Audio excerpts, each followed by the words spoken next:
All right, we are live. Welcome, everyone, and thank you for joining us once again to our Cast 5 podcast.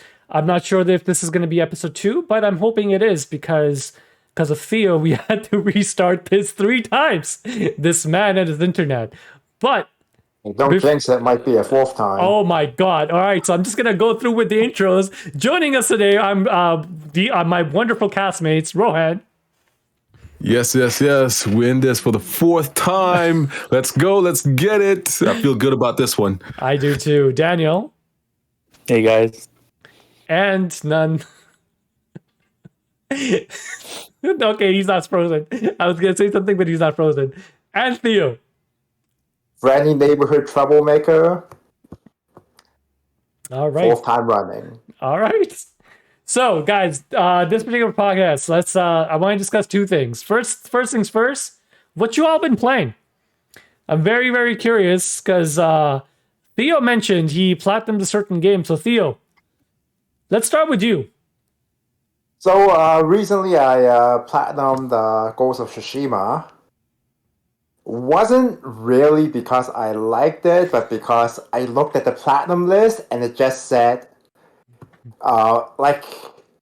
was of all the platinums I've seen, it probably had the highest ratio of completed platinums. So I thought, oh, this shit must be easy. Turns out, well, it was easy, but damn, was it boring as fuck. Is that a thing? Shots fired. Is that a thing? Do people actually like gamers necessarily because they are trophy chasers or platinum chasers, they look at a particular game and be like, yo, damn, the platinum, so this is easy.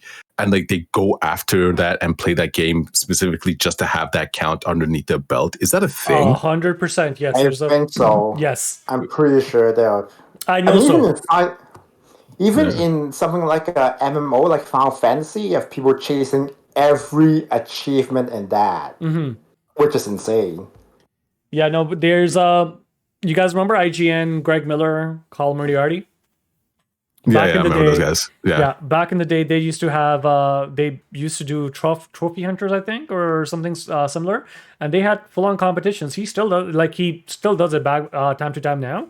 It's kind of funny, and he talks about it. I think he's on parental leave at the moment.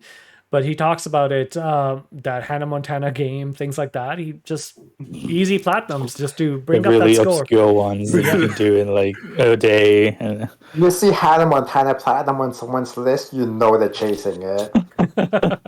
Just for having it, nah, but I couldn't do that. I'm in terms of gaming time, especially get my gaming time.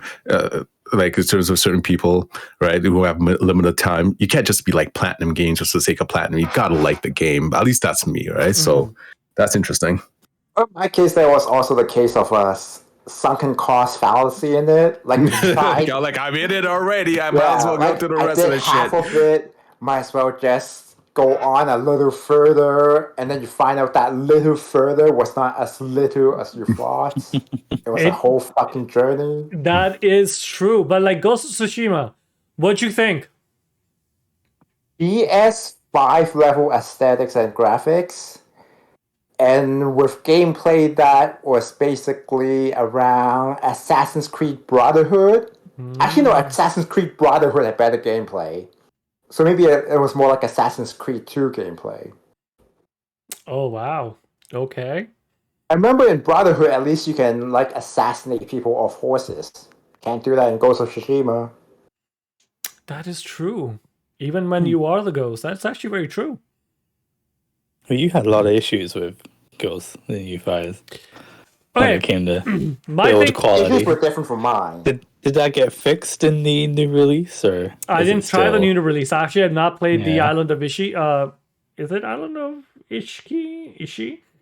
I haven't. Is that DLC? It's a little bit of an expansion. It's about 2 to 3 hours long.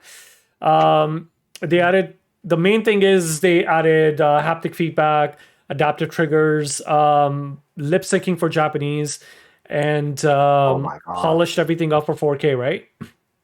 So the director's cut right now is actually on sale. I still don't think I'm gonna get it because the thing for me is I'm moving everything to digital.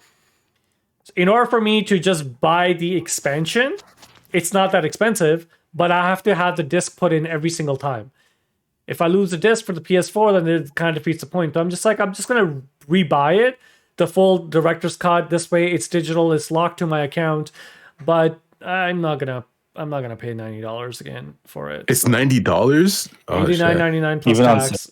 No, on sale, it's I think dropped down to like $70 right now, but I'm still gonna wait. I'm gonna wait until it drops down to 35 and so forth. Well, so that's the director's cut. That's with like the upgraded everything, right?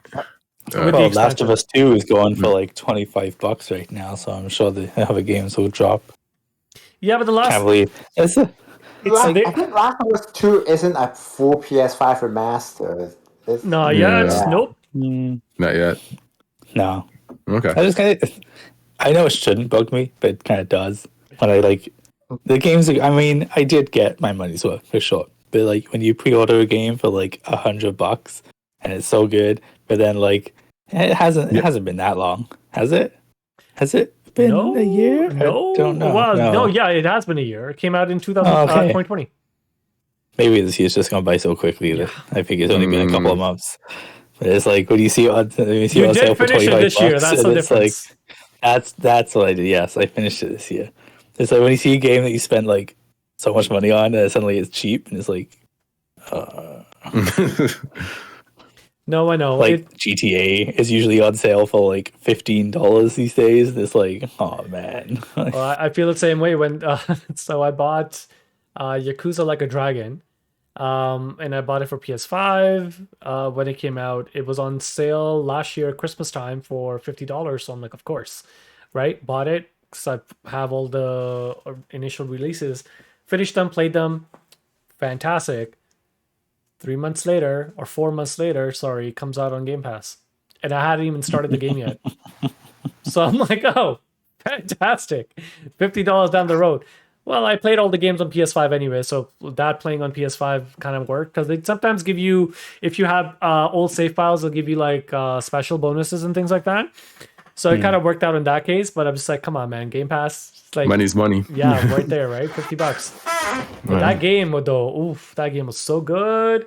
Anyways, so yes, you were saying Ghost of Tsushima, brother, gameplay is as good as, well, I guess as old as Assassin's Creed 2. As dated. Why do you say that? Was it the duels? What was it? It was just everything. The fact that like the controls in terms of a lot of the targeting and the jumping and whatever, it doesn't have quite the auto tracking that the newer Assassin's Creed does. So it's not as polished. Yeah, it definitely lacked polish, and it lacked innovation. It definitely lacked innovation for me. You didn't like the wind? No, I didn't. Novelty wore off quite quickly? It wore off after like what? The fourth time? Damn. See the thing? Yeah, you really wanted that platinum. Well, at least the game was beautiful. That was the thing. Okay. At least like when you're going through the game, when you're going through the open world, you're like, oh damn, it's as pretty as Horizon is, or more. Like it has that really it's art style. Yeah, and it has that like old Japanese samurai nature sort of look. So you go through it for the scenery, not for the gameplay, basically. That's how I did it. Listen, I would stand by what I said last year when I played it. And this man doesn't even have a PS5. No, I know. So on PS5 it must look great. I'll stand by what I said last year. The game is a solid 8.5. Like, the game is great for what it is, but the floatiness, that got to me. I don't know if they fixed it for PlayStation 5, especially with adaptive controller and the haptic feedbacks and so forth, but you just kind of float. You can tell that you're not really connected to the world. When the foxes are moving for the fox den, you're just like, oh, dude, I know you're not running on the ground. You're literally on air. When you're running, when you're like there's that floatiness that you felt, which ironically, when I was playing Assassin's Creed, the new one, Valhalla, that in itself felt a lot more polished than Ghost of Tsushima did. Even though that game, That story. Oh my god, that 74 hours I'm never gonna get back. But yeah, Ghost of Tsushima. But to be fair, you do like Assassin's Creed type style of gameplay, though. That's why you played all of them. True, but they reinvented the gameplay right after Origins. Yeah, they reinvented each. I think it was Black Flag, the one where they really like made a lot of good changes. But Origins after that Origins without the RPG mechanics, yeah. And Ghost of Tsushima just felt pre-Black Flag. Fair enough. Daniel, what about you? What you been playing, man? I've just finished getting 100% on Spider-Man. So now I've been playing Miles Morales. Which is definitely a step up from Spider-Man on the PS5. Is Miles Morales like an actual separate game, or is it like okay? Yeah, because there was a DLC for Spider-Man, so I did that one already. But then Miles Morales is a standalone game. It's so different. The story controls are the same pretty much, and the same setting and everything. It's set in winter, which is nice, instead of Christmas, so it's kind of seasonal now, as we're slowly getting to that time of the year. And the story I'm enjoying so far. I think I've pretty much come to the end of the story. I already got that little pop-up where it's like, wait, this is the last chance to upgrade anything. So I was like, okay, pretty much there. But I'm only I think for game completion on the save file is 60%, so I still got all the side stuff to do. You have to beat the game twice for the platinum, by the way. Yeah, I was looking at that. The good thing is, though, for doing it twice, you only have to do it on easy. On that note, I just should mention when I went back and did it on easy, you can skip all the scenes and everything. I think I beat the entire experience again under 2 hours or just about 2 hours. So you can get it done like that and get that platinum. That's one thing I was worried about with Spider-Man doing that platinum. When you have to do New Game Plus on the hardest difficulty, that took a while. Because I skipped all the cutscenes. So I was like, I don't need the story. I already know the story. The game was good. I just want to play through, but dying constantly and having to restart each checkpoint. How do you feel about Miles Morales as a character? He plays I like a lot. him. He's a very different character to play. And especially with the different powers and stuff that he has, it's a nice change. There are some things I do miss. Yeah. Oh yes. There are some things I do miss though, like the extra features on the original Spider-Man suit. I really abuse I don't remember what it's called, but the ability. I guess Miles has the Venom punch, right? When you max out those power bits. But on Spider-Man's suit, when you hit the power bits, you can use the gadget that you have fitted to the suit. So I always use the one where he jumps up, spins, and just shoots webs everywhere. I was every time I get overwhelmed, especially on the New Game Plus, when it's the hardest difficulty and you're just being attacked on all fronts, it's okay, screw this. Double press on jail-free card. Everyone goes flying, I'm free, and then I can just beat up the remaining few that survived, and that's it. And you don't have that ability in this game, which kind of sucks, but the Venom power is a lot more powerful, so it's a lot more fun. So I'm doing not the hardest, the second hardest for my regular game through. Excellent. My regular game playthrough. And I've enjoyed it. I really like it. I'm excited to platinum this thing. Yeah. Okay. It's funny because when I was playing Miles Morales, and I remember I was going through the platinum guide, and there was this one area where I had to go find a trophy. It's those collectibles that you'd find. And I was watching a YouTube video, and then I saw a loading screen. The first time ever seeing the loading screen of Miles Morales, I'm like, what the fuck is this? And then I realized it was the PS4 version. I'm like, oh my god, we've become one of those. Where it's I immediately backed out of that video. I'm like, I'm not giving you a like, you fucking peasant. I'm just joking. I'm just joking. I just liked on the settings when you first turn on the game. It's would you like to turn on the transit cutscene loading or not? And I was like, I'll put it on. It hasn't been too bad. just like a little side thing to watch. But What setting are you just playing like it as? when it gives you the option to have a loading screen or not, it's like okay. What setting are you playing it as? Fidelity, performance, or performance RT?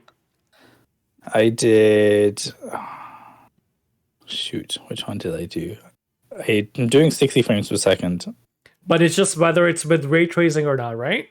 I think I'm doing the one with ray tracing because I can see my reflection and everything. And Okay, yeah. I think ray tracing was the one that was slightly lower performance. It's like Slightly lower. 30 frames per second, right? Nope, that's fidelity. So that it's with ray tracing, 30 frames with the same amount of density, but you get 30 frames. When you jump to performance, no ray tracing, 60 frames, and same amount of density for the crowd. For the performance RT, they remove the crowd sizes so you can actually see a difference in terms of how crowded Manhattan is. It's kind of crazy, but it looks nice. You'll see less traffic. You'll see less pedestrians walking around. Less people will come up and say Spider-Man, high five. Like things like that. So, but okay. I don't know which one I'm doing because I have all that still, but I see my reflection, and I'm fairly certain I picked the 60 it's probably frames per second. it's probably the RT one because I played the original when they didn't have the ray tracing option at all for performance RT, and then I switched when I did my new game plus. They had released it, so I went back to do it. So I noticed a difference right off the bat. Crazy. Okay. Visually, it's gorgeous. Like playing Spider-Man, the original Spider-Man on a PS5 looked good, but doing Miles Morales on PS5 is pretty good. Is Miles Morales like PS5 like original PS5 game, or did it also come in PS4? It came out on PS4. It came in both. Yeah, both. Right at launch, so they. But I featured don't it on the believe. PS5. Yeah, I don't believe Insomniac did the PS4 version.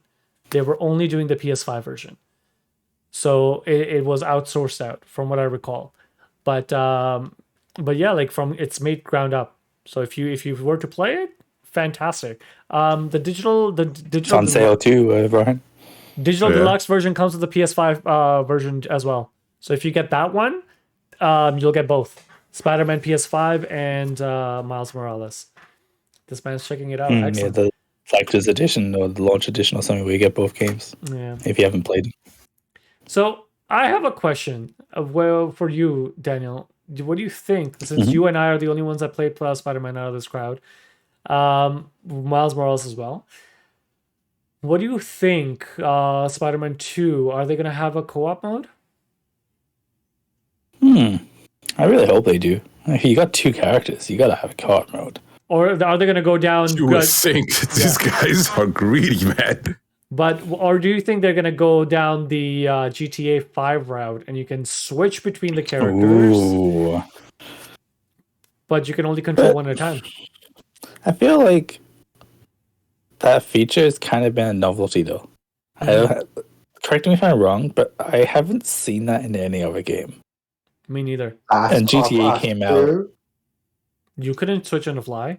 No. Oh, on the fly. Oh. Yeah, GTA 5. It's on the fly at any time. You hold down the bottom arrow and you can change your character like on the fly.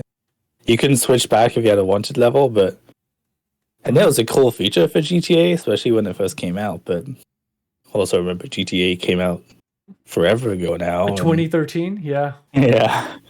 And yeah, I don't think I've seen that feature in any other game. It was a good feature, but no other games have really done it. So unless Insomniac decides to go that route and kind of use that ability, but yeah, they would be able to pull it off. Yeah, for sure. But would you have in the storyline? Would you have two Spider-Mans doing stuff separately in the city? Sinister Six, 3-on-3. Or when you're in a fight, you can switch between the two, and if you want to use the Venom power for a bit to fight the enemies, and then you just want to switch to Spider-Man's gadgets instead, or that sounds sick. That actually sounds wicked. Yeah, that actually sounds really cool.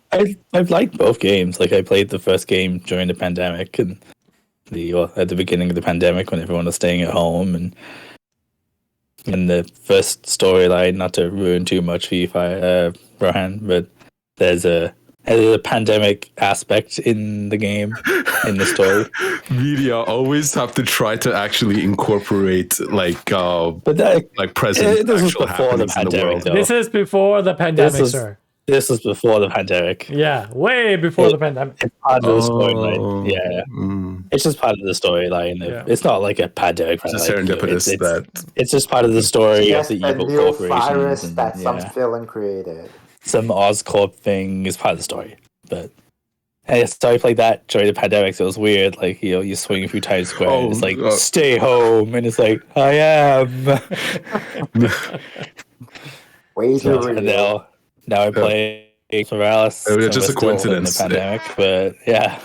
It was just a coincidence. It's been a nice game it's to just play. weird. Okay.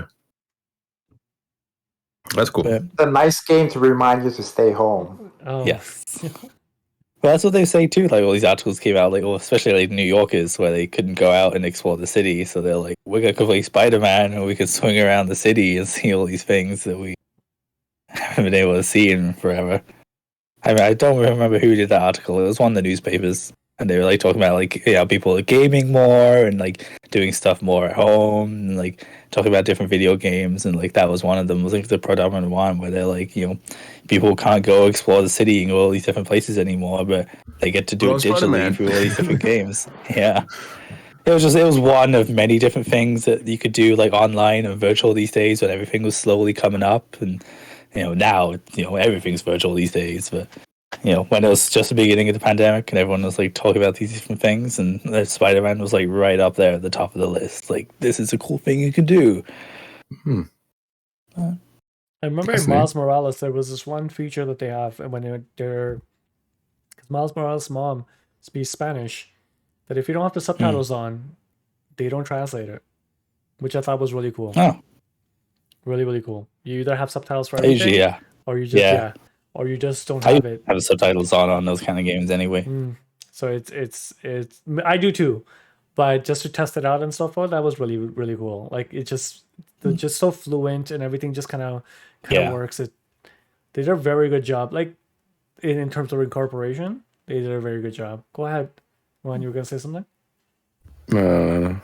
Just chipped out a little bit there, but it's all good, man. Just moving on. But yes, for you, sir, what you been playing, man? Let's jump to you. Gosh. I suppose like the most recent game I actually started, I only played like literally the prologue, but if the game continues on as what I've experienced in the prologue, I'm in love with it already. Ratchet and Clank: A Rift Apart. That's what I'm playing. That's what I'm playing. That's what I'm playing. Okay, I played the prologue, right? So you obviously are further. Rohan, I'm just happy you finally got a PS5 game. He has Demon Souls. He has Demon Souls. I played Demon Souls. I'm talking about like he's probably talking about a game like that's actually brand new, just PS5, like, and I haven't actually played yet. Fair right? enough. So yeah, man, and I love this game. Like, from the stuff that I've experienced so far in terms of the prologue, and like a little bit of actually after you start like getting into the game, and like, I don't want to spoil anything, right? But like the prologue and how you actually are introduced to the game and like its mechanics and its fluidity and like in the gameplay, I freaking love, man. Like, I suppose like the thing that interested in me the most, because like it's partially because of the E3 trailer and like, the jumping between dimensions and whatnot, right? And teleporting, right? And we want to see how like how was the actual gameplay like doing that stuff. And it's like it is as beautiful as I hope it would actually be. Mm-hmm. It's so quick, and just not only that aspect of it, right? The teleporting and whatnot, right? But just, it's probably because it's an Insomniac game. Insomniac is just so good at making games at this point, right? I mean, there's so many good developers out there, but Insomniac is definitely up there. Obviously, the makers of Spider-Man, Fies. I have a question. Are you playing performance or performance RT? I was, you know what? When you asked Daniel about that, I was like, wait, I forgot you could actually set that stuff. I don't know what I've actually. I think from what I'm experiencing, what I'm looking at, is the not the performance. It's the middle one, I think, but I know it's not 30 frames per second. It's right? performance is the middle one. Performance is the middle one. No. First of all, then like What's it's the like default? then The like default is fidelity. fidelity, right? Because like I'm seeing like light rays and like reflections everywhere. You're definitely doing performance RT. Right, and I think I want to make it 60 frames per second, right? But it's so beautiful. like it's beautiful on both. It's beautiful on both. On fidelity and performance, imagine. It's beautiful. But if you're not playing it on 60 frames, check it out. If you're not playing it on 60 frames, switch it to 60 frames. It's a very different experience. Really? Yeah, especially going from gun to gun, hopping around when you're fighting bosses and so forth. Also, on top of that, like if you don't have the ray tracing on, please choose performance RT, because are you in the city yet? So like okay. I basically right after what's this called? Dr. Oh god, what's Nefarious. his name? The bad guy. Okay, Dr. Nefarious steals the portal gun, and then you are separated from Clank, right? And then you're in the city at nighttime, right? And then you have to try to find Clank again. Perfect. Right? I'm literally at that point. So in the city itself, you'll notice that like how many, if you have ray tracing on, you'll see reflections, you'll see all the neon signs like glowing off you. His fur is nuts. Oh my god! Nuts. Like the density with the water, right? The points when like the cutscenes end and you actually the gameplay starts, it's like there's no difference, man. It's like it's almost like a Pixar fucking game at this point. So you might be playing fidelity, because when you have the fidelity on, you can tell a little bit of a difference. But yes, it is so gorgeous. It is fucking gorgeous. But I love the gameplay because it's so fluid, and it throws some mechanics at you, right? But like I said, like Insomniac is so good at making games, right? You never feel overwhelmed, right? You understand what's actually going on a lot of the time.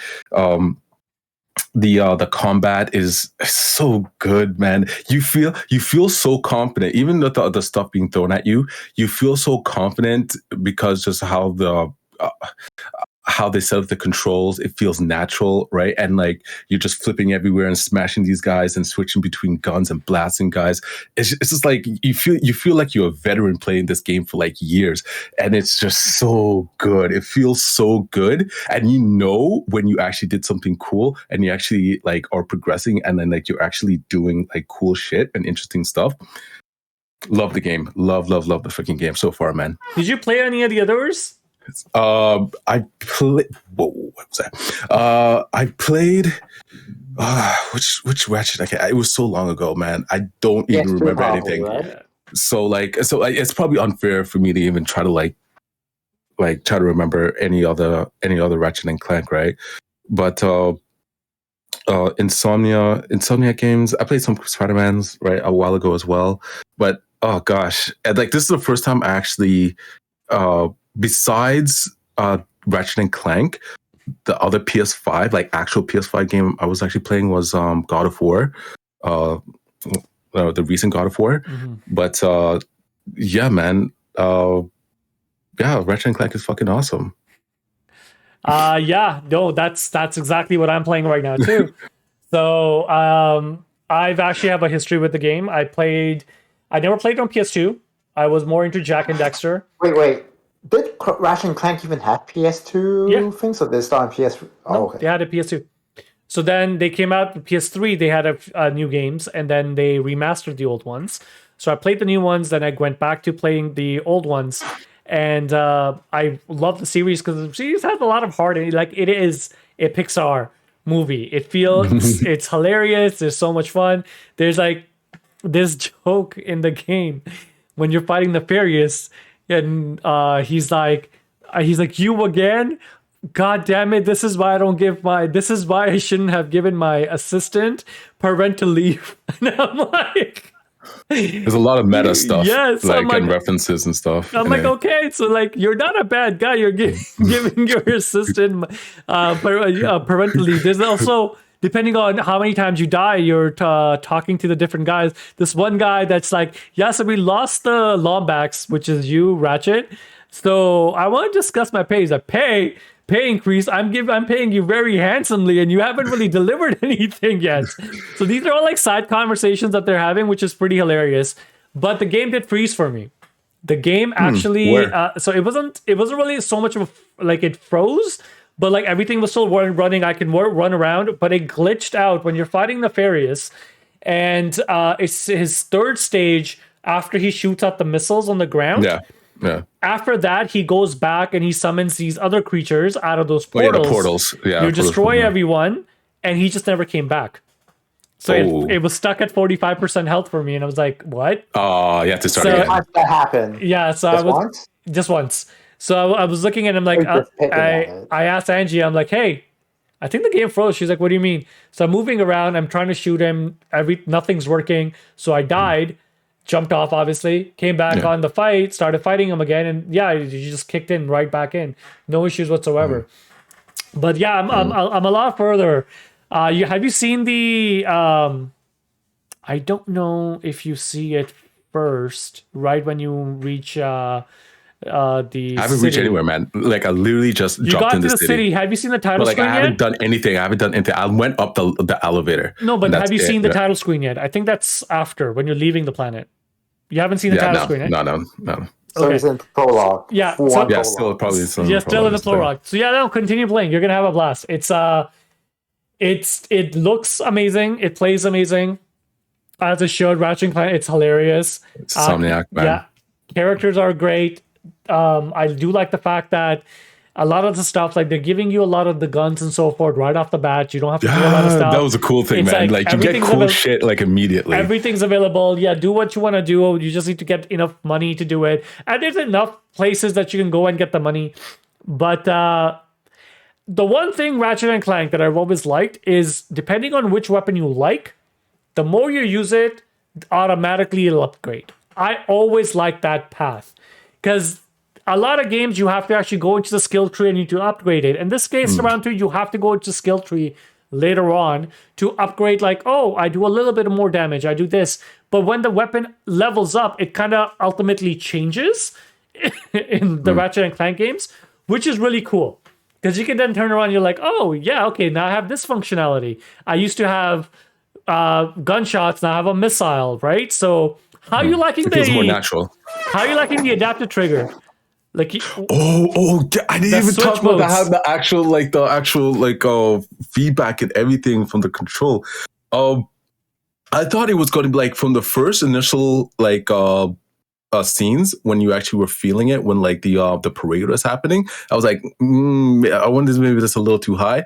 But then when you're actually like in it, right, and you're actually like experiencing it, the adaptive triggers is like it's good. It's good, right? Halfway is one different shot, and fully is a different version of the same thing. Yeah, right. Depending on how hard you actually do. I thought it would it could do like with a little bit more of it, like in the feedback. But overall, it's nothing too intrusive, right? That it takes away from what you're actually experiencing, right? And like, or distracting from what you're actually doing. So like it doesn't necessarily like make the overall gameplay better, I would say, but like it's a cool like feedback that you're getting from when you're actually playing. I'll say that about it. It feels a lot more natural. Yeah, I agree. Yeah. Okay. I actually hate when some games do like these supposedly awesome controls, but when you actually use it, it feels weird. Fuck. Yeah. It's like Uncharted, right back in the day with Uncharted 1, when you had to throw the... That's terrible. The grenades, and you had to turn around and you had to balance it out and so forth.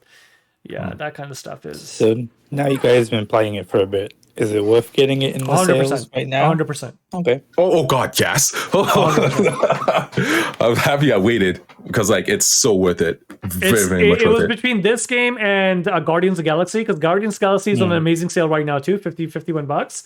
So I got both of them, and I didn't know which one I wanted to start off with, but I really wanted to try a PS5 game after playing.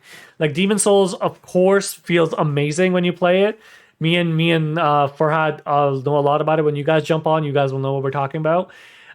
Same thing when you turn around, like magic, man. That magic with the haptic feedback and everything feels a lot different, Rohan, in Demon Souls. And then obviously Miles Morales, but there hasn't been anything past that, right? Like you have a lot of games that are cross-gen, but nothing specifically for to take PS5. advantage. Take advantage of PS5. So Returnal I was really excited about, but I think I'm gonna wait until it goes back on sale. It's on a very good price, but I don't want to play something hard right now. I want to just have fun. So it was okay. Apparently, Returnal has saves coming now. They do.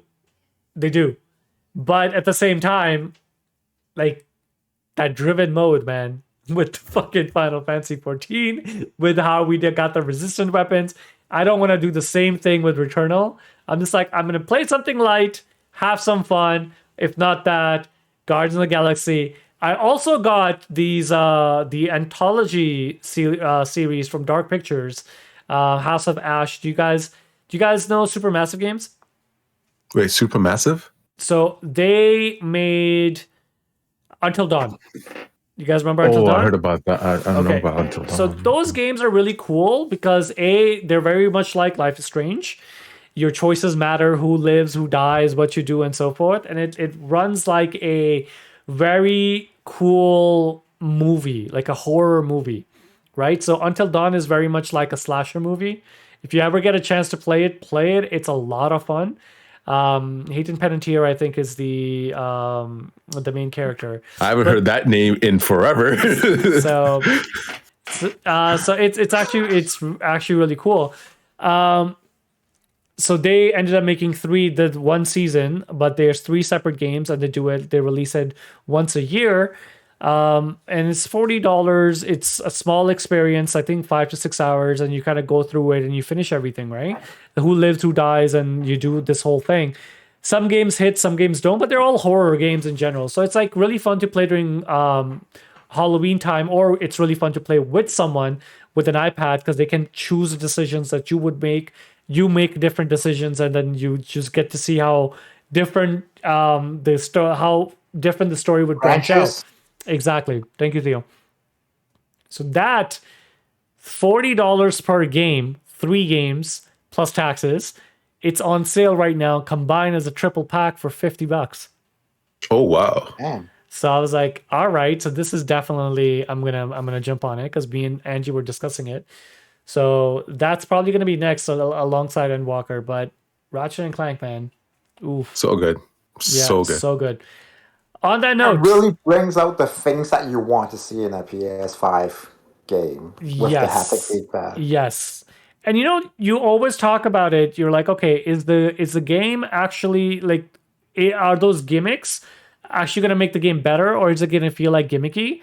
They did a really, really good job, man. They did a really, really good job. Like this is the first part of the game, man. We're not even like that much into it. We don't know like how like the other weapons and other things that it's actually going to happen, right? So 100%. I'm looking forward to it. I'm really, really looking forward to see what else it does. Basically, you have to wait till the end of the game to see if it's going to get old or not. But right now, it doesn't sound like it. No, and that's the thing. And if it was, I think we would have like gotten rid of it if it was going to be like annoying, like at this point. And it's just fun. It's just good fun so far, man. So I was actually Googling it because I wanted to make sure that there was another character in Until Dawn that I was like, I don't know if that's true or not, so I didn't want to say it, but Rami Malek is also in it. Oh wow! Yeah, so he's one of the brothers and stuff. So it's actually really cool. But dude, on that games these days like can just pull in almost any level of like actors or like performers these days, man. It's as valid a medium, entertainment medium as anything else on earth, man. Oh, 100%. 100%.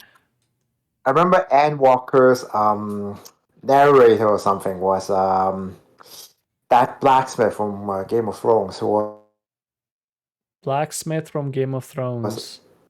Oh, wait. Are you talking about Gentry? Gentry? Yeah.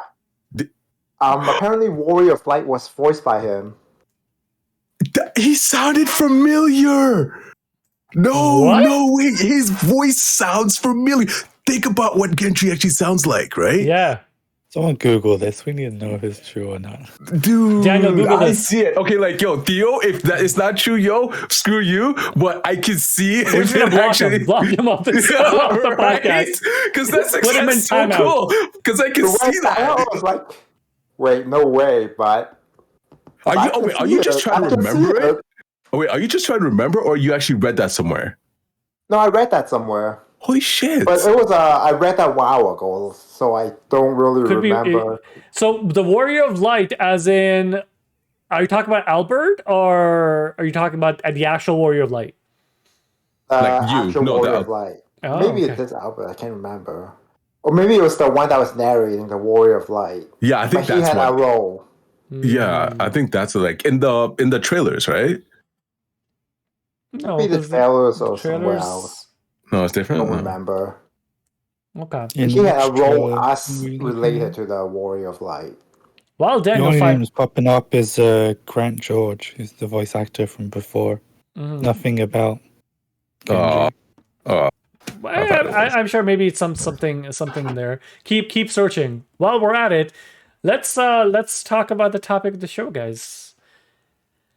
I want to talk about a game that you guys are thinking about revisiting, or would you like to revisit after having played it and initially despising it, or just it not living up to the hype. So, Rohan, we'll start with you. It's didn't necessarily live up to the hype. I just didn't finish playing it, and I do remember wanting to actually go back and actually play it. Were you disappointed by it? Maybe a little. Okay. Because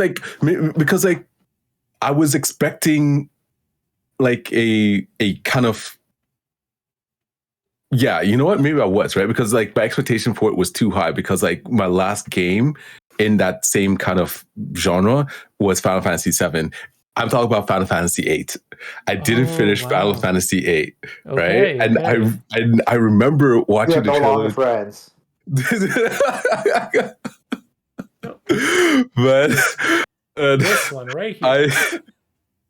You know the thing that actually got me, like obviously I already played Final Fantasy VII, right? And but when Final Fantasy VIII came out, I was like, yes, I get to go back and play another Final Fantasy game. And like I still had Final Fantasy VII in my head and in my heart, and I was like, in my heart. yes.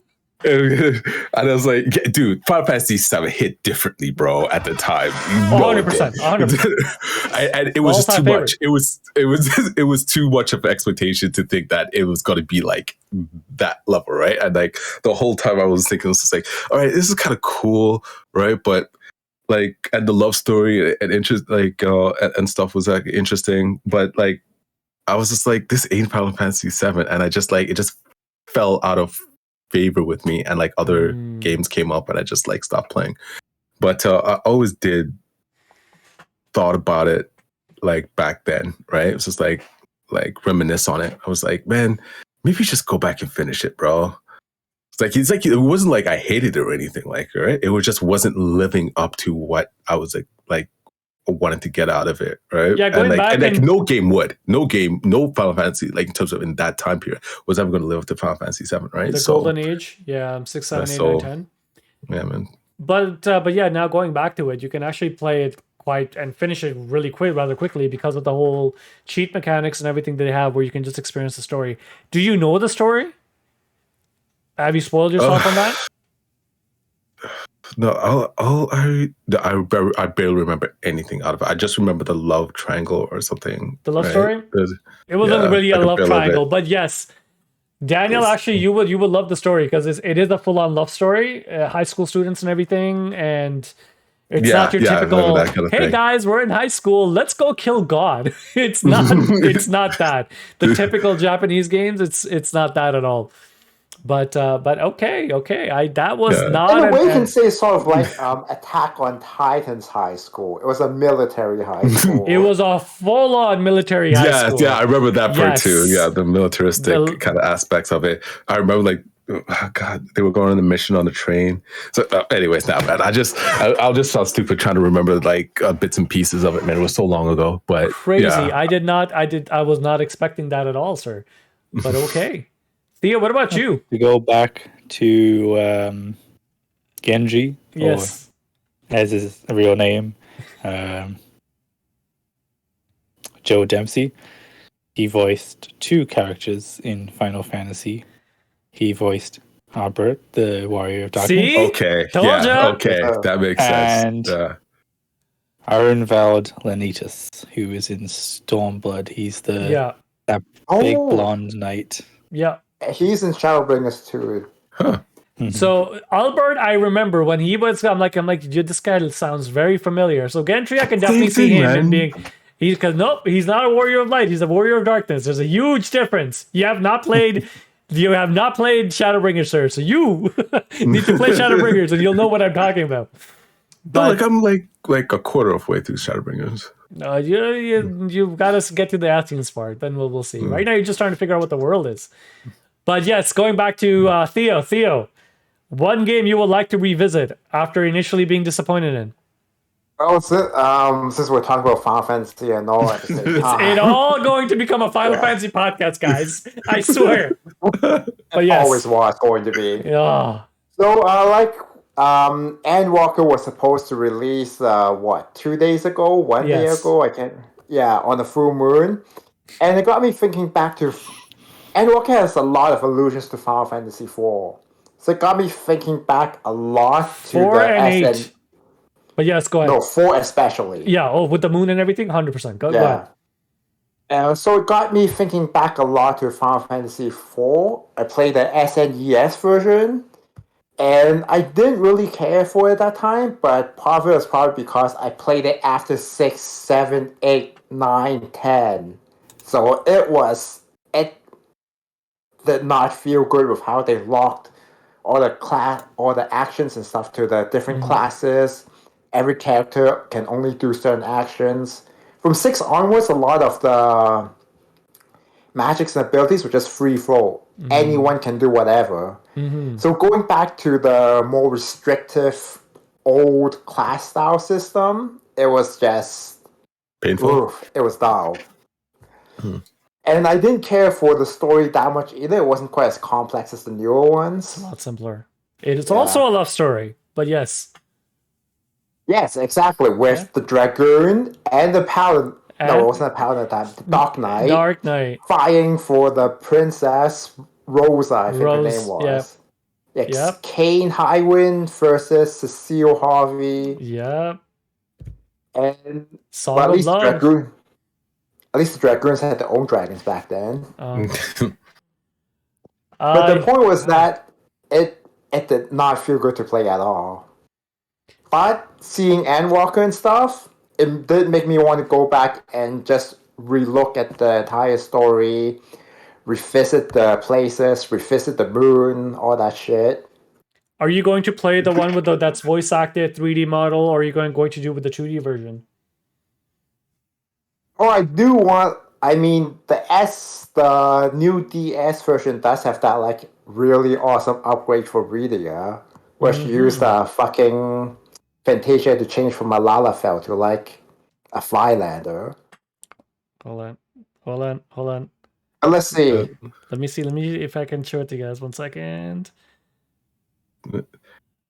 Hey, like actually speaking of like what do we got here? Oh wow! Right on the phone. Right on the phone. Maybe I should just do that too. So when you actually like in terms of graphics and everything, it's not that bad. Damn. But yeah, go ahead. Sorry. I don't know. I kind of prefer the pixel art. The pixel art looked, and for the pixel art version, they're saying the best version is the PSP one. So I'm sure you can definitely mod it, and you can hack it and try to like make the game as easy as possible because the game is like ridiculously hard in the PSP version. But poor Daniel, man, like I can feel his pain when he's just like, oh wow, this guy picked Final Fantasy, this guy picked Final Fantasy. This is just becoming a Final Fantasy podcast. But Okay, I'm thinking Five is going to pick Final Fantasy 2, isn't he? I Fucking definitely had a Final Fantasy in mind that I was, which was the whole reason why I came up with this question. But jump on the Final Fantasy 4 side. When you initially played it, the only reason why you're disappointed was because of job classes, nothing else. Class's story didn't feel as Complex. exciting, and yeah, for me, gameplay makes up a lot of the game, which is why I like 8 more than 7, because 8, the limit breaks were so cool. They were so fun. Yeah. Squalls tap the trigger every time they get criticals. Zell every time you have to input the fighting game combos. Renoa's broken limit break where you can just chain Renoa's Meteor. Renoa's is a gamble. Renoa's is basically walking to a casino. And I do like gambles, to be fair. Oh, 100%. We play video games with you. You gamble every single day, whether I choose to save you or not. As a white mage, Theo, don't you think I forget? 50% chance I will revive you. 50% chance I would just attack the boss. Fair enough. Okay, when did you play Final Fantasy 4? It was after 10.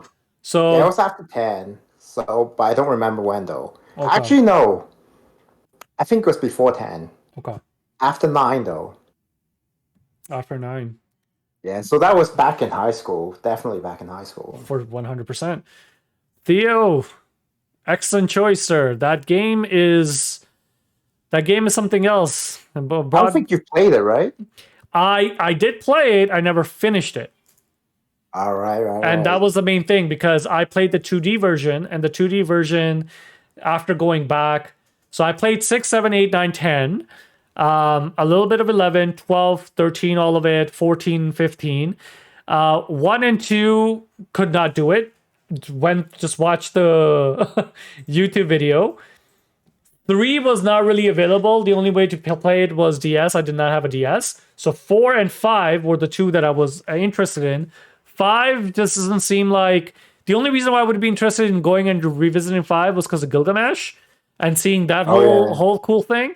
But 4 was the one that... original drop system. Exactly. 4 was the one that people were like, go ahead, play it. Every time you go to the concert... He's of course, Dragoons. Then you have the Song of Love. There's this thing.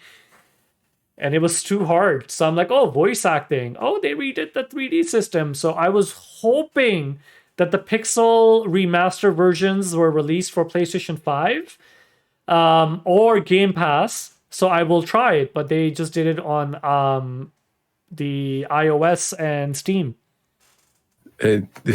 Do you guys think that you know how like Final Fantasy 7, well, obviously you guys know, got the full-on remake, right? Do you think it would be like in the future they would actually rebuild like the older Final Fantasies? 100% no. No. Wow. No. Just Most are just going to incorporate it into Final Fantasy 14 as a send-off or something. Yes. Theo's absolutely right. But on that note, yes. On that note, let's jump on to Daniel. No, we know it's not going to be Final Fantasy. So yes, please go ahead, Daniel.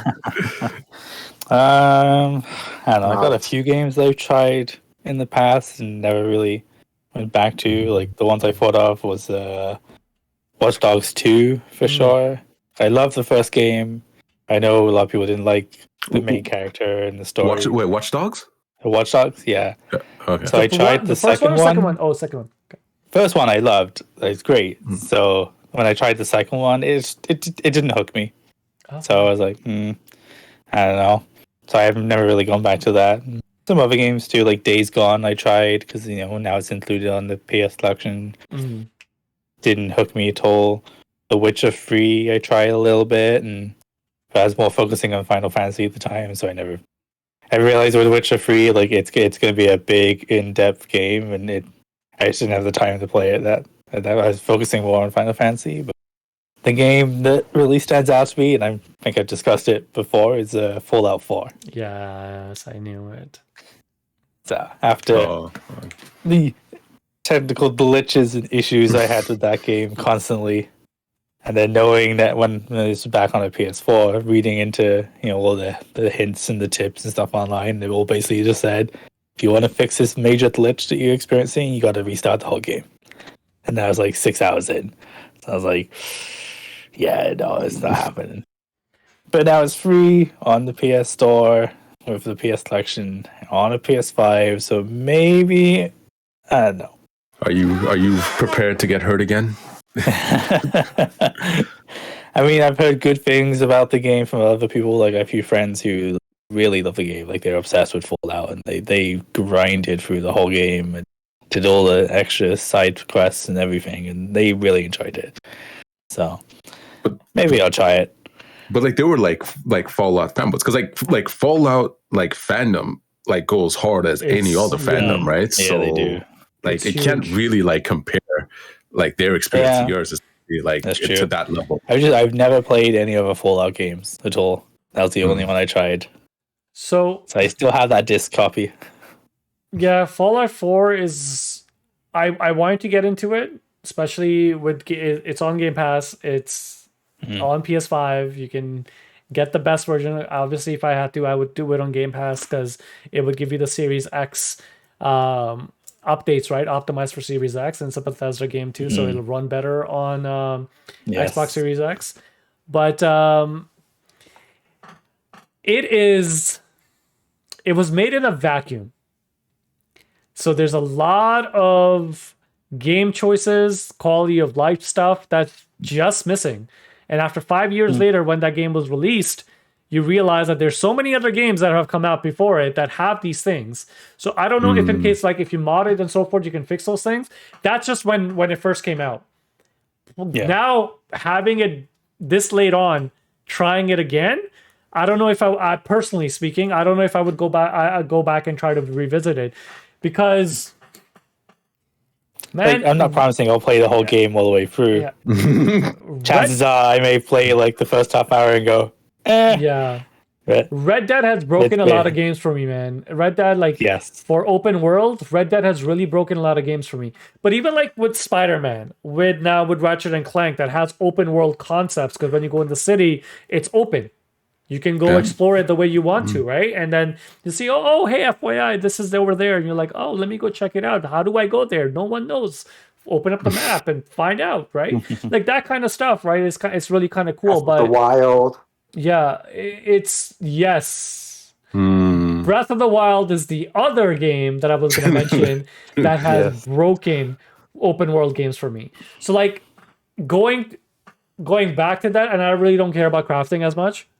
Right, so that's just a few things that just kind of held me back from it. But okay, fantastic. All RPGs if you guys give it a shot.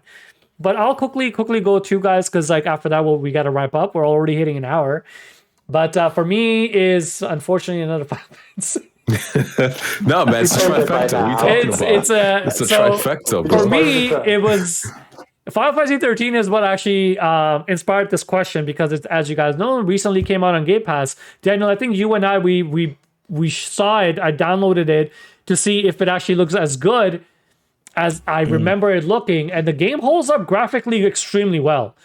I remember playing it first when it came out on PS3 and just being completely in awe in it, because like, yeah, the game's graphically beautiful, voice acting, first Final Fantasy with matching lip sync and all that stuff. But I remember how disappointed I was that the game was very restrictive in its environments. It's very linear, corridor to corridor, but that battle system is fucking phenomenal. It is one of the best battle systems I have ever played in a Final Fantasy game. Thea, I don't know if you agree with me or not, but when it fully when it opens, my favorite Final Fantasy battle system period. When it opens up, it's like it takes 20 hours to open up. Like that's another issue it has. That's right? just the world. Yes. Well, no, and even like characters and stuff, if you want to switch around with Saboteur and stuff, like they restricted it. You can't really pick your parties because of story reason and so forth. But then when you finally allow you to just go at it, it's one of the best battle systems I've ever played it. So like there's a lot of highs but I don't know if I didn't really understand the story or I just didn't care enough for the story. Because there are certain things that I remember that I'm like, oh yeah, this was really cool. This doesn't make any sense. Which I'm sure if I go back, I play it. It would make a lot of sense. Exactly, because like Final Fantasy 13-2, in depth, platinumed it, loved it. 13-3, in depth, platinumed it. It was all right. But when it comes to Final Fantasy, system was awesome. Story was yeah. Gameplay played was once again awesome. But when it comes to Final Fantasy 13, graphics, music, everything. One of my favorite characters in all of Final Fantasy series is Fang. She's once and foremost, she's gorgeous. The way the character built and everything. She's super fucking she's a badass. Like Square writes amazing female characters. Like you have Tifa, Renoa, Yuna, Ash. Right now, Y'shtola. You have all these really strong female characters. Then you have Fang, who's on a different fucking level. She's a dragoon. She's wearing a Highwind. Yes, she has her eidolon is Bahamut, the one that blew up the world for Daniel. So that's who she controls. And on top of that, she wears a sari. So it's like they took different elements and so forth, and their village is in the desert. She has an Australian accent. She is my favorite character. But like she's a badass, like just throughout the story, her motivations, everything. So that stuck with me. Lightning stuck with me. But like I really want to see like if I go back and replay it. And the bad thing about Final Fantasy 13 that I hated was that the story was not really just I don't want it to be a straightforward story, but I want you to give me enough context to kind of go off of. You're talking about it's kind of convoluted. Yes, there's a lot of things that were sort of implied. Yes. On a second level. Yes, like so you would go into these archives, to journals, and you can get all the information you want, but it expects you to understand these things and these terminologies, and you're like, yo, I don't understand the world. Like, what is this world about? It's like Dark Souls level, actual storytelling. Exactly. You have to actually understand it through items 100%. And shit. And then when you understand it on that level, the story kind of makes a lot of sense. The reason they said that the real reason why the game is very linear is because they did not know how to really create open world environments, except for that very with that kind of detail yet. But the story reasons is they're on the run. So why would you go to a town and talk to people? It's like, but I would want to talk to one NPC. No, but the military heads after you. Why would you stop and do all of that? So it kind of sort of makes sense, but at the same time, it's like, come on, man. But with Game Pass, I do want to give it another shot. I do want to see how the game is because it holds up really, really well. Because back in the day, Theo would agree with me. There's a game called Final Fantasy IX that came out, which is right here. And when we played it after 7 and 8, we made fun of that game like no tomorrow. The game was graphically beautiful. It has my favorite overworld theme, Over the Hills. Like I absolutely adore this game now. But back when we played it, we're like, yo, steampunk, militaristic, futuristic, fantasy, medieval. What the hell's going on? So, but it was an homage to the older Final Fantasy games. Yeah, I remember that. I remember them saying that. Exactly. So went six backwards. So when I went back and played 6, I was like, oh, okay, this is kind of cool. But 6 was also like very steampunk kind of based. But when you play 4, you see how 1, 2, and 3 is.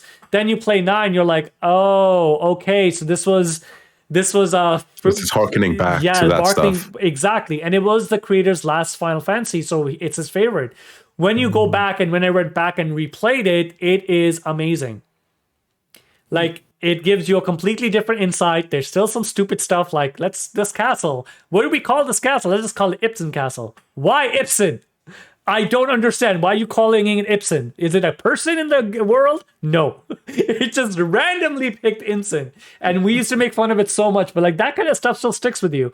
But the whole identity crisis that they really touch base on, like who you are, even if you are different, and it is a rag tag of individuals that don't really belong anywhere that band together to save the world, but going through every single story. Once again, Garnet, strong fucking female characters, man. Square Enix does a phenomenal job. This girl is a teen or a young adult. I don't really know her full age, but I think she's like 18, 19 probably. As a coming of age story in a sense that, yeah, she has to become a queen, but when she sees her entire kingdom get decimated, she just loses her voice. And you play, well, you can't use her, but like even if you're going through the story, she can't talk.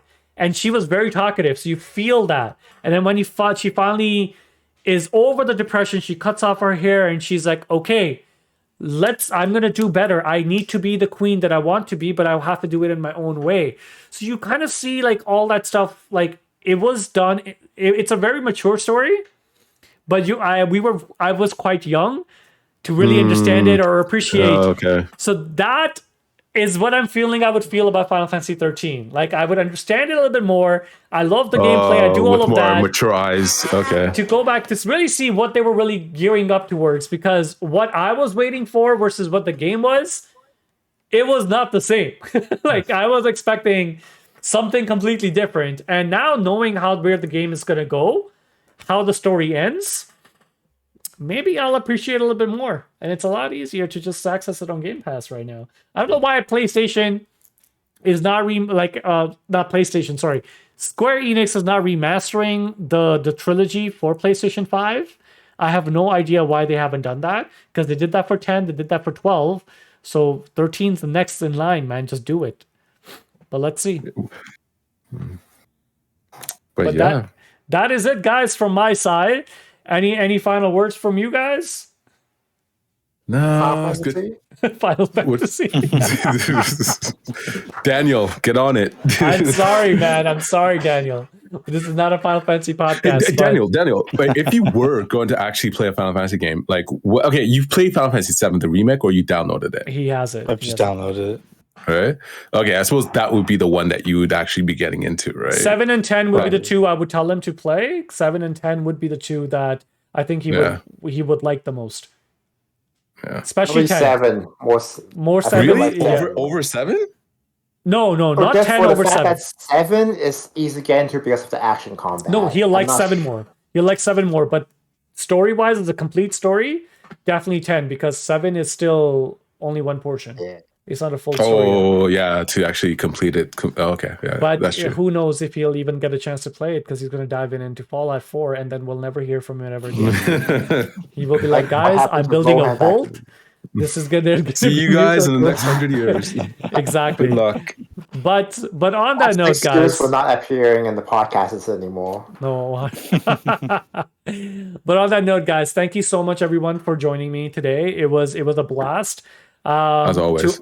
To all the viewers, thank you so much for joining us as well. Hopefully, you guys like this episode. Let us know what game you would like to revisit and what you guys all been playing. But excuse me. As always, please make sure to like, share, and comment, and subscribe to our channel. With that said, sending you all nothing but good vibes from your friends at Cast 5. Ciao. Later, y'all. Later. Stay up.